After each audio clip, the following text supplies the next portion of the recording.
You're welcome, guys. Let's do another battle cast, and you can already see this legendary Cygor in the background, and that tells you I'm going to play the Beastmen, and we are going to face up against the vampire count. So let's begin over here with my army composition. Oh, let's see this animation over here, also very cool. So let's do it. And yeah, he has also a name, the Eye of Morsleep, and of course he's quite expensive with the 1900 credits, but the damage output is gigantic. We have over 500 a huge massive splash damage. For example, the AP armor piercing damage is 85 and explosive base damage is 55, so incredible. Even the melee has a very huge melee attack with 52, causing magical attacks. The weapon strength is good, of course, there for the melee defense. So I decided to bring him, but of course he's not really not in every matchup a competitive pick, but against the vampire counts I would really say you can do this. And I dispatched one group of Anglo spearmen to protect him, but nothing special. And we have here a very huge front line of Anglo spearmen, nothing special. A very good way to increase the amount of units in your army, massive. And then we have these black horns ravagers, these legendary Goreherds. And the Goreherds are overall a quite good pick in this matchup, in my opinion. Of course, the AP damage is not the best, but we have a good damage output, and the performance against vampire count infantry is in the most cases very good, or is quite good, I would say. Even if the Grave Guards are, in my opinion, should win against the Goreherds. But even though, let's take a look on the stats of these guys. But these guys have much better stats. So we have a weapon strength of 30. This is not the high, not really high, but we have a melee defense of nearly 50. So the damage output is okay, but we have a massive melee defense of nearly 50. And in this matchup, I would really say this is quite okay to bring them, to hold the line or to make your front line more steady. They have stalk, can deploy them in Vanguard position, shielded, nothing special. Then I have a lot of, as I said, Goreherds with shields, and we have over here a Bray Shaman with Law of Shadows, so but also nothing special. Pit of Shades, Pendulum, and Melkor's Mystifying Miasma. Then I brought Morgo the Shadow Gave, also not a surprise. One Gorbul to fight against large entities, and one Gorbul is enough in this matchup, I would say. And then we have a Giant, and Giants are in this matchup yeah, the win option. Or so in the most cases you bring two Giants against the vampire counts, because the vampire counts really struggle to handle it against Giants, so you have a advantage if you have Giants in your build. So I have one Giant, and the other Giant is my Cygor, so I decided to do it this way. But that's everything, I think. Nothing more. Let's pause for a second over here. Let's come to my opponent. We have Skeleton Warriors, Skeleton Spearmen, Skeleton Warriors, a mix of Skeleton Warriors and Skeleton Spearmen. Then we have Grave Guards, what is in my opinion a very good decision. You don't need AP damage against the Beastmen, but Grave Guards are quite important against the infantry units. Skeleton Spearmen, Grave Guards and Skeleton Warriors are, in my opinion, a quite good pick. Then we have a group of Blood Knights over here on the right flank. We have Crypt Horrors. In my opinion, also a good decision to bring Crypt Horrors, or you can do that. Another monstrous damage dealer, so another crushing power over here. And then we have the Red Duke, I think, on foot. Yes, on foot.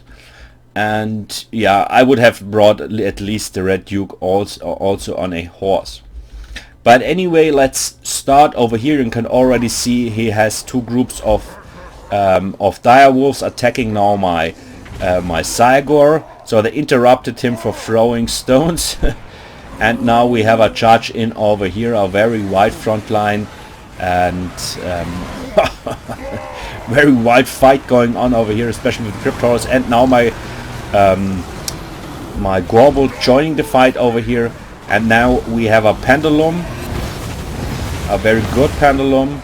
So did a tremendous amount of damage to my opponent.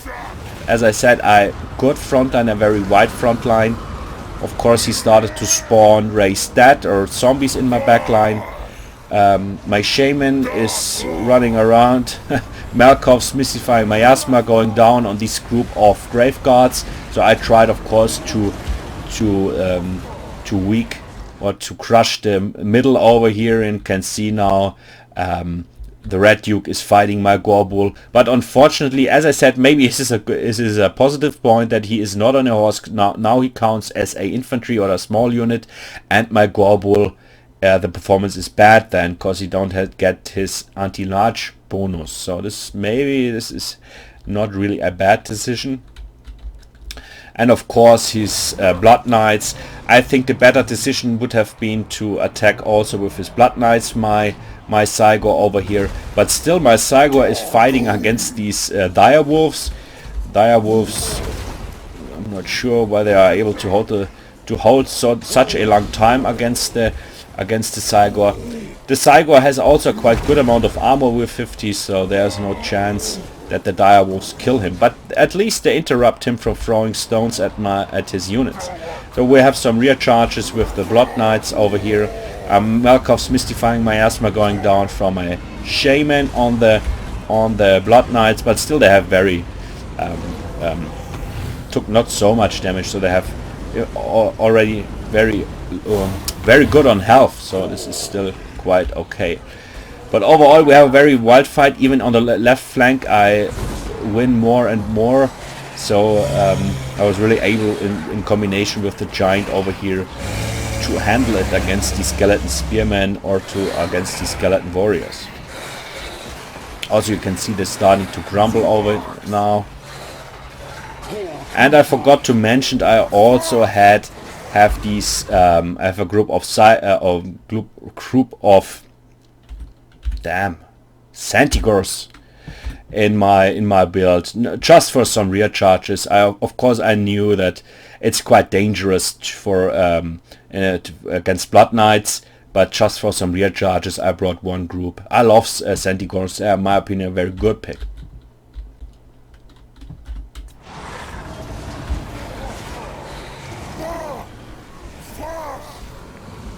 But overall still a very wild fight. There's nothing is over. The balance of power shifting more and more in my favor, but still I wouldn't say it's over, because in the middle he has a very healthy Red Duke still, so he's far away from getting killed, and my Cygor get more as you can see him melting away against his Red Duke, so he gets so much damage from that. And also Morgoth took a lot of damage. You can see he's shaking, so this is very good performance of the Red Duke. Maybe it was a very good point to bring him on foot and not on a horse.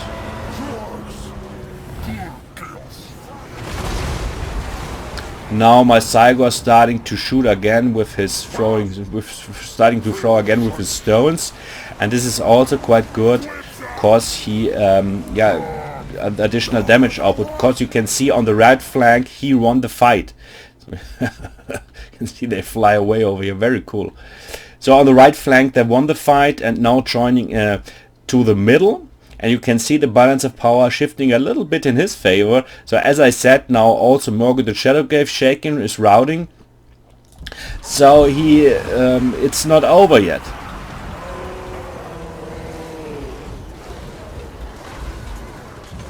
But I have still a very healthy giant on the left flank.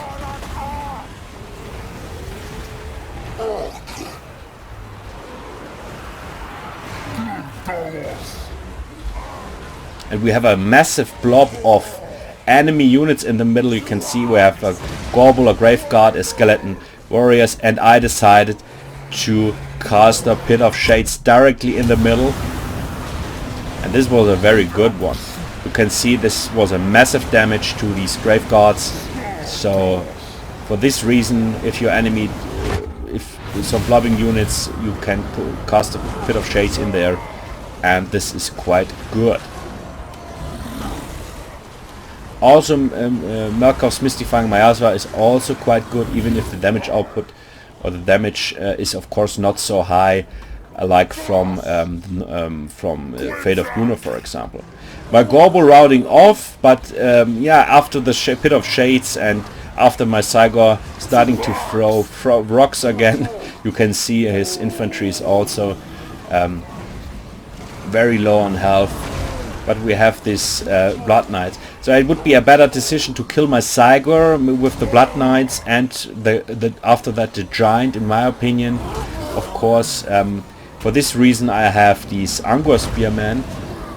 So the Angor Spearmen are really good for fight against these Blood Knights. So maybe this was the reason why he didn't charge in my front line or tried to kill my Giant. As I also said, I made a Giant unit guide for a long time ago, and I said there's a Giant is never bring him separately to the battlefield. Giant is a unit that is designed to fight in a blob of your own units, and especially in this case, of course, with these Angor Spearmen, this is the best purpose for the Giants to fight in, because he's quite well protected from Blood Knights, for example.